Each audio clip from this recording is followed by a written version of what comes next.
നമസ്കാരം. Current affairs നോക്കാം. ഫെബ്രുവരി 2 ലോക തണ്ണീർത്തട ദിനം. ഭൂമിയുടെ വൃക്കകൾ എന്നാണ് പൊതുവെ തണ്ണീർത്തടങ്ങളെ വിശേഷിപ്പിക്കുന്നത്. തണ്ണീർത്തടങ്ങൾ എന്നാൽ ഉപ്പുവെള്ളം ഉൾപ്പെടെയുള്ള കായലോ സ്ഥിരമോ താൽക്കാലികമോ കൃത്രിമമോ സ്വാഭാവികമോ ചതുപ്പോ ഏതുമാകട്ടെ, ജലനിരപ്പ് വേലിയിറക്കത്തിൽ 6 മീറ്ററിൽ താഴെയാണെങ്കിൽ അത്തരം തടങ്ങളെ തണ്ണീർത്തടങ്ങളെന്ന് വിളിക്കാം. 1971 ഇറാനിലെ കാസ്പിയൻ കടൽ തീരത്തുള്ള റംസാറിൽ നടന്ന സമ്മേളനത്തിൽ തണ്ണീർത്തട സംരക്ഷണത്തിനായുള്ള രാജ്യാന്തര ഉടമ്പടി ഒപ്പുവെച്ചത് ഫെബ്രുവരി 2-നാണ്.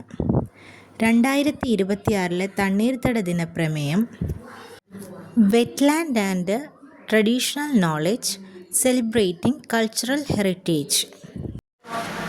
ഇന്ത്യയിൽ പുതുതായി ചേർത്ത വെറ്റ്ലാൻഡുകൾ അഥവാ തണ്ണീർത്തടങ്ങൾ ഉത്തർപ്രദേശിലെ പട്ന പക്ഷി സങ്കേതം, ഗുജറാത്തിലെ കച്ചിലെ ചാരി ധാണ്ട് പക്ഷി സങ്കേതം.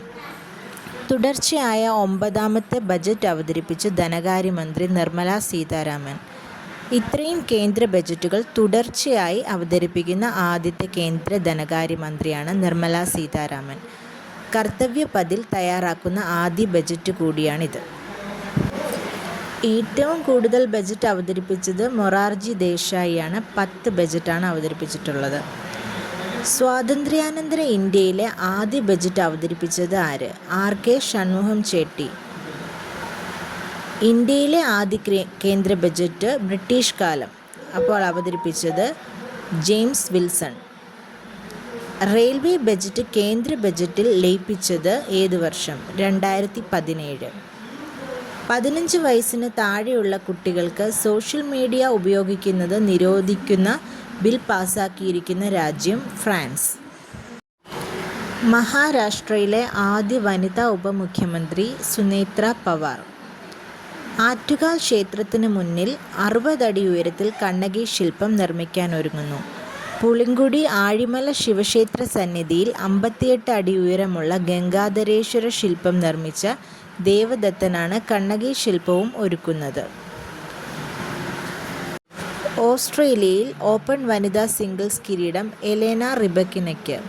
ബെലാറൂസിൻ്റെ അരീന സങ്കലെങ്കയ്ക്കെതിരായ മത്സരത്തിൽ മികച്ച സ്മാഷുകളുമായി പൊരുതി കസഖ്സ്ഥാൻ താരം എലേന റിബക്കിന തൻ്റെ ആദ്യ ഓസ്ട്രേലിയൻ ഓപ്പൺ കിരീടം നേടിയത്.